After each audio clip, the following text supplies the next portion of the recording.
The Twilight Zone is known for many groundbreaking and fantastic episodes that can be quoted and talked about forever. However, there are those episodes that always seem to have a great premise, some great mystery, and then it falls flat in the middle. One such episode is the very first episode of The Twilight Zone, called Where Is Everybody? The episode opens with some man walking on a dirt road, coming out of nowhere, and entering a diner. The jukebox is playing loudly, and he goes and sees there's a percolator still on the stove. There's no one around, and no one's answering him.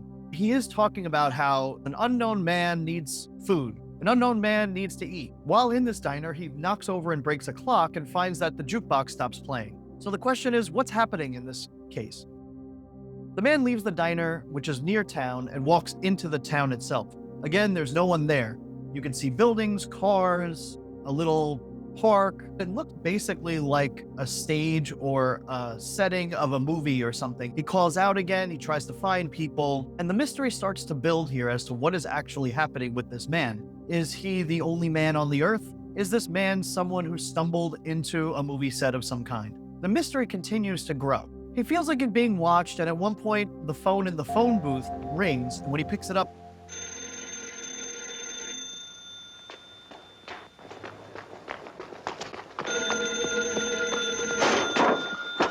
Hello?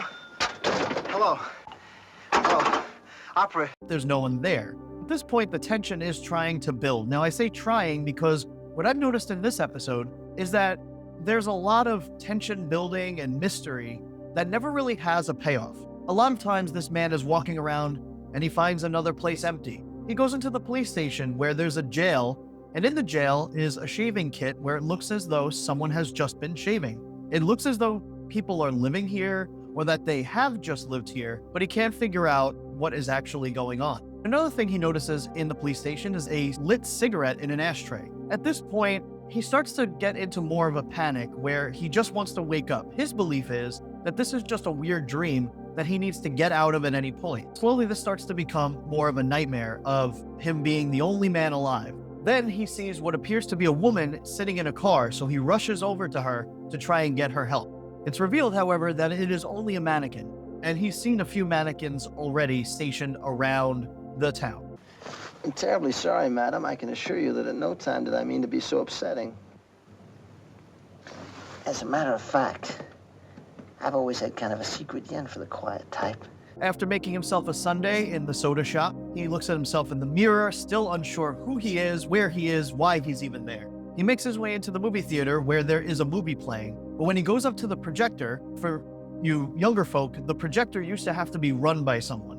It wasn't just idly playing, someone had to actually be up there running the projector. When he goes up to the projector expecting to see someone who is operating it, he finds no one there. You can see that there's a clear pattern here where there's supposed to be tension building, but there's never really a payoff. There could be someone else there, or he could see an image of someone, maybe like a ghost of someone running around a corner, or he is starting to manifest these things in his head, or at least see some kind of shadows or apparitions. Now, after he runs out of the theater, he crashes into a wall mirror, seeing himself. I'm not really sure why he crashed into it, aside from him being in a panic. As he's running, he sees a walk button to cross the street, and he starts ferociously tapping that walk button. Now, at this point, this is where the big reveal comes in. And if you don't want to know what the whole situation is, then I would fast forward a little bit and go to the next section. The walk button is actually revealed to be a panic button, and you come to find that there are a bunch of generals and other military officers watching this sort of isolation booth.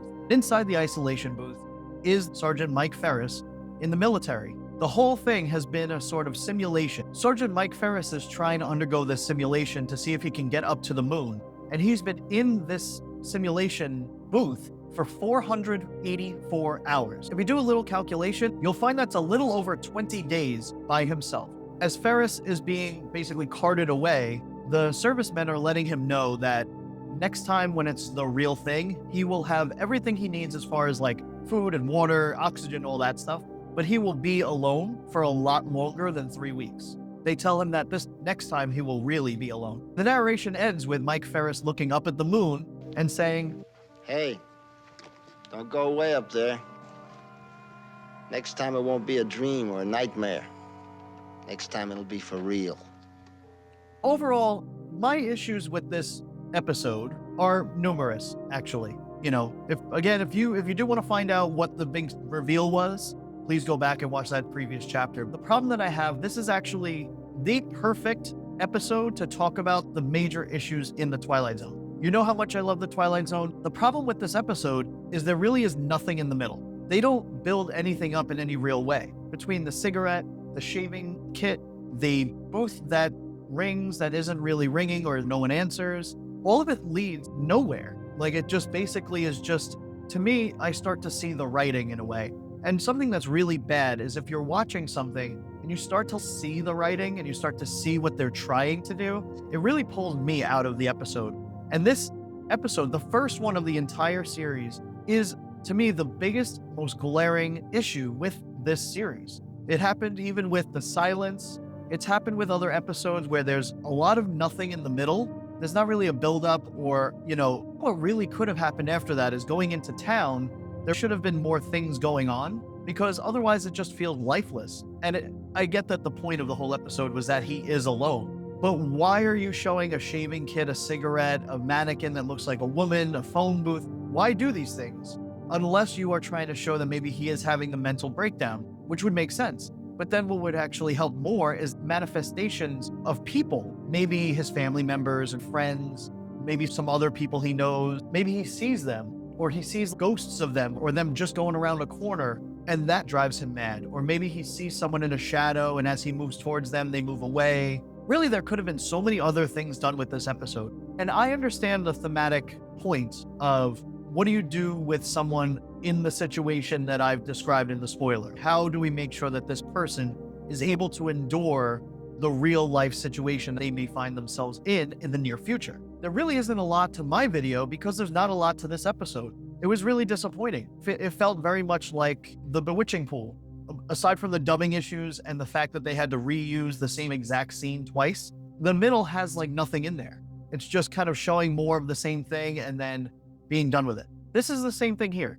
And for the first episode, I would have thought that this would be an episode you would put in the middle, maybe towards the end of a season. In this same season, there are episodes like The Mighty Casey, which, in my opinion, one of the worst episodes I've ever seen. It's not funny, it's not good, just my opinion. But that's like episode like 35 out of 36. This should have been an episode put in the middle. There are other episodes from season 1 that should have been the first one. If you know the series, Time Enough at Last. I know I'm a little biased, but Time Enough at Last could have been the first episode. You want to talk about someone walking around trying to find something? But that episode, even though there's a lot of wasteland and it's just him, the actual amount of time where he's by himself, and then till the big twist at the end where his glasses break, it's not that much time where he's going through things. And the tension that builds in terms of he's trying to get the car to work, he's going back to what he thought is where his house is, and then he ends up finding a gun and wanting to kill himself when he finds a library of books. There's a whole cycle. He was an avid reader, so much so that it interfered with his life. I mean, I think that we can probably replace that with cell phones and it would still apply today. They probably could make an episode about that. But, he was such an avid reader in the beginning, and that's the thing that saves him from the bombs going off when he was in the vault. That's a perfect way to have a single character for the last half of that episode was just him. And to be able to build that up and happy that he doesn't get bothered ever again, just to lose it all. That's the way that you write an episode. You don't write an episode where it's just like this mystery, a little bit here and a little bit there, and oh, what's this cigarette, and oh, what's that shaving kit, and then for nothing to ever happen. The phone booth could have been where he calls out, he hears someone's voice, but you don't know who it is. Maybe they're trying to warn him about his mental issues or to stay clear-headed, to keep pushing. They could have used that. Instead, it was like phone booth, nothing. It makes no sense. Overall, I'd give this episode probably the bottom third, mainly because the premise just doesn't pay off. When you find out what's really going on, it's like, okay, I never want to watch this episode again. Where other TZ episodes are going to be like, oh, remember this part? Oh yeah, here's this big reveal. There's all these great things that happen. This just didn't do it for me. What do you think about this Twilight Zone episode? Let me know in the comments below what you think. There are episodes that just feel a little flat. And then there are episodes where there's only one or two characters. Even though there isn't a lot going on, there's a way for the storyline to keep going that keeps things interesting. I think I'm going to start doing one episode reviews at this point to really delve into it. I'll catch you guys later.